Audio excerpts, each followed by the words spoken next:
Somewhere in the Rungsat Special Zone, 1968, a Navy SEAL is getting dressed for a night patrol. He's not putting on his issued jungle fatigues, he's pulling on a pair of women's pantyhose. Over that, a pair of Levi's 501s. On his wrist, a Rolex. In his rifle, a condom stretched over the muzzle. Nothing about this man looks like the poster for the United States military. And that's exactly the point. Because the gear the Pentagon handed him was going to get him killed, and he knew it. This is the story of the other quartermaster of the Vietnam War, the one that never issued a single item, never wrote a single manual, and never appeared in any official inventory. It operated out of care packages, PX shelves, and word of mouth between men who'd already figured out what worked. Today we're walking through what it actually took to survive the Mekong Delta when the standard issue equipment wasn't built for the place it was sent to. To understand why American soldiers ended up dressed like this, you have to understand the ground they were fighting on.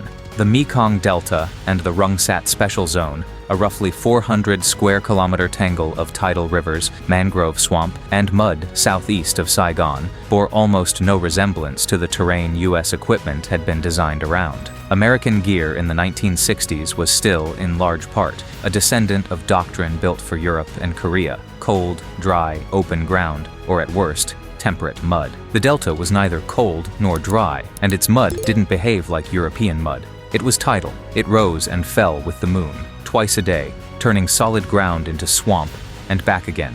Operators moved through waterways constantly, not occasionally, constantly, and every piece of gear on their bodies had to survive repeated total submersion, tropical heat, and biological threats nobody back in a Pentagon test lab had accounted for. Standard issue simply wasn't tested for this, and in a place like the Delta, gear that fails doesn't just underperform, it gets people killed. Start with the pants, because this is where the improvisation began for a lot of SEAL platoons. Standard jungle fatigues came with large bellowed cargo pockets on each thigh. Good design, in most environments, for hauling ammo and maps. In the Delta, those pockets turned into a liability.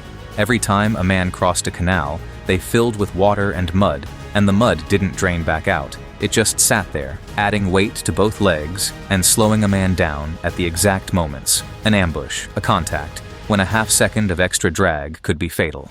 Word spread through platoons, not through any training pipeline, that Levi's 501s and 505s solved the problem. The cut was tighter to the body, the pockets smaller and flatter, and they simply didn't balloon with water the way the cargo pockets did. Climb out of a canal in Levi's, and the water sheeted straight off. The dense denim weave also held up against elephant grass, the razor-edged vegetation that could shred standard fatigues in a single patrol, and dried faster than the issued fabric in Delta heat. Guys started writing home for specific models by name. It got to the point where, according to SEAL accounts from the era, you could spot an operator at a glance by the combination of coral shoes, Levi's, and a wristwatch that definitely wasn't Army issue.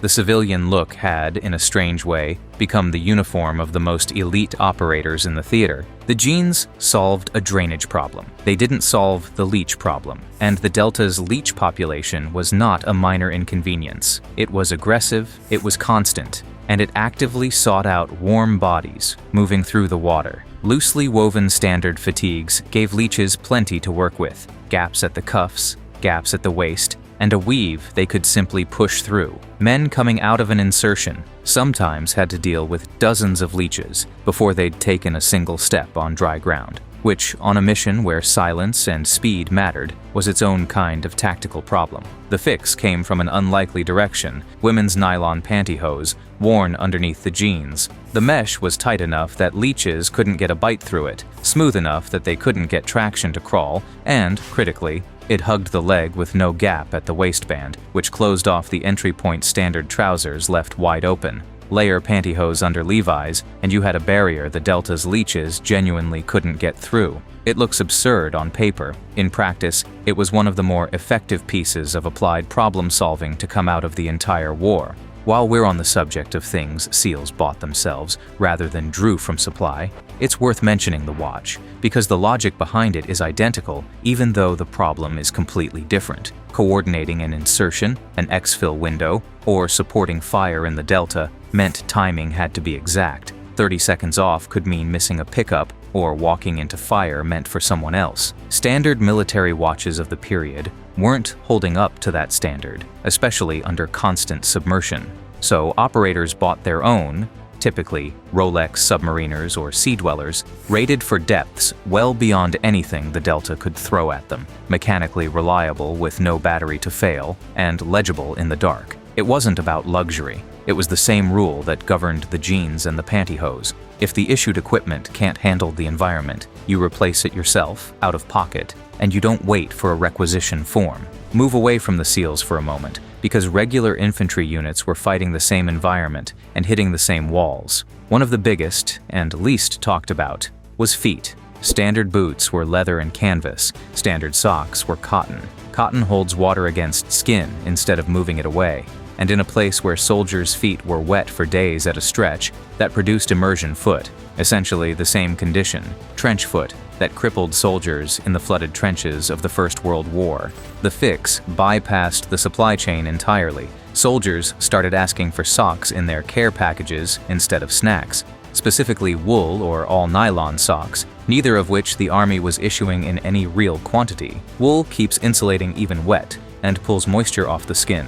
Nylon just drains and dries fast. Either beat cotton badly in Delta conditions, and neither one came from the Army. This next one tends to get a laugh the first time people hear it, but the logic is completely sound, and it shows up again and again in letters and care package requests from infantrymen to their mothers, sisters, and girlfriends, boxes of maxi pads requested not for their intended purpose, but for two specific field applications nobody in Army procurement had thought to design for. First, as boot insoles. Slide a sanitary pad into a jungle boot and you get cushioning, but more importantly, absorption. It pulls in sweat and the water that inevitably worked its way into the boot during river crossings, and it's easy to swap out and dry. The Army's standard insole wasn't built with anything like that level of moisture handling in mind. Second, as shoulder strap padding.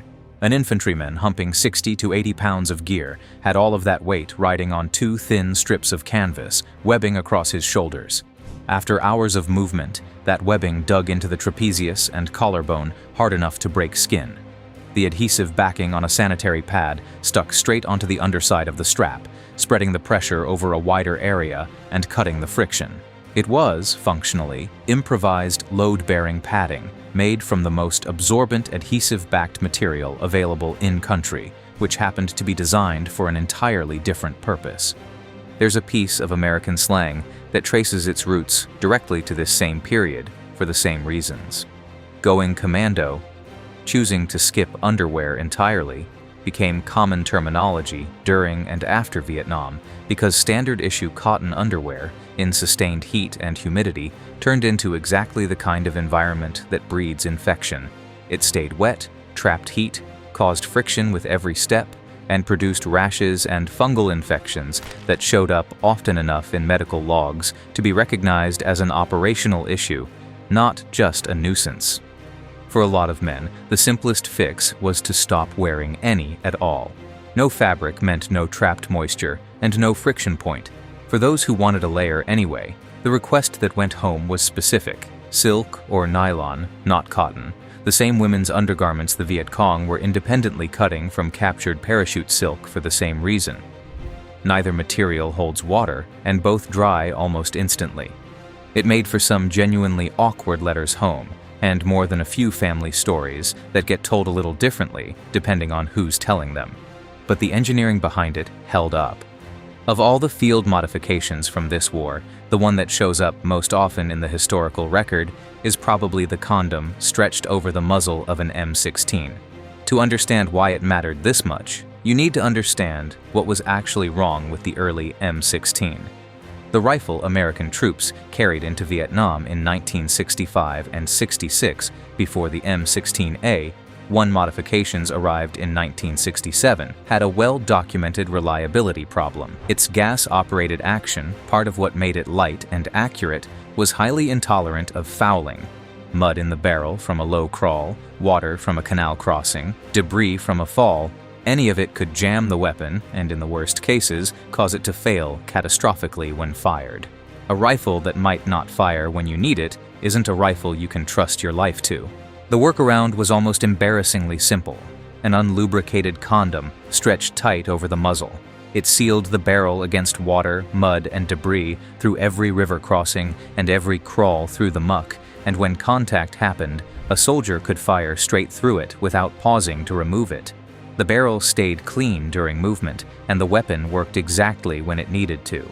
It's a small thing. It's also one of the more elegant examples of field-level problem-solving to come out of the entire war.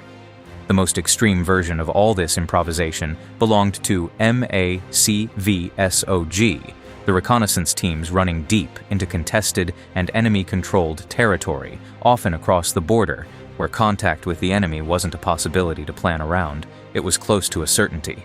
The point man on a SOG team, the man walking first, the one who'd make first contact, carried a specific kind of risk. In the triple canopy jungle these teams operated in, contact usually meant sudden close-range collision with an enemy patrol, sometimes within 10 meters. At that range, the gap between recognition and the trigger being pulled was the entire margin between living and dying. So some SOG point men started carrying captured AK-47s and wearing captured NVA or VC clothing, not as disguise for slipping past the enemy unnoticed, but as a split-second weapon for the moment contact happened. An enemy patrol, seeing a black pajama silhouette and hearing the distinct, slower crack of an AK-47 rather than the higher-pitched report of an M16, would hesitate just slightly, registering the encounter as friendly for a beat longer than they would have otherwise. In a sudden jungle firefight at 10 meters, that beat is often the entire fight. Veteran accounts of SOG operations describe this as a deliberate, standard practice for point positions, not an occasional trick, a genuine tactical adaptation built entirely around buying a fraction of a second. Line all of this up: the pantyhose, the Levi's, the maxi pads, the condom on the rifle, the enemy uniforms, the personal watches, and a single pattern runs underneath every one of them. None of it came out of a lab. None of it came out of a procurement cycle. It came out of men who were dying on a timeline that official equipment development simply could not match, so they solved their own problems with whatever was on a PX shelf or in the next care package from home, and they passed the solutions along faster than any manual ever could. Nobody involved thought of it as innovation. They weren't trying to be clever. They were trying to stay alive and stay functional in a place that was actively working against both. The pantyhose kept leeches off. The jeans shed water instead of holding it. The maxi pad kept a foot dry enough to keep walking. The condom kept a rifle firing when it mattered. The enemy uniform bought a second, and a second at 10 meters was everything. If you served in the Delta, or you know someone who did, and there's a modification like this that never made it into any book, put it in the comments. The official record of this war is well documented. The unofficial one lives in the memory of the men who lived it, and it's worth writing down before it's gone. So next time military technology makes you think of fighter jets and guided missiles, think about a Navy SEAL in the Mekong Delta, pulling on a pair of pantyhose before a night patrol, solving, with a few dollars of nylon, a problem that millions of dollars in procurement never touched. Ingenuity in war doesn't always look impressive. Sometimes it fits in a box from home.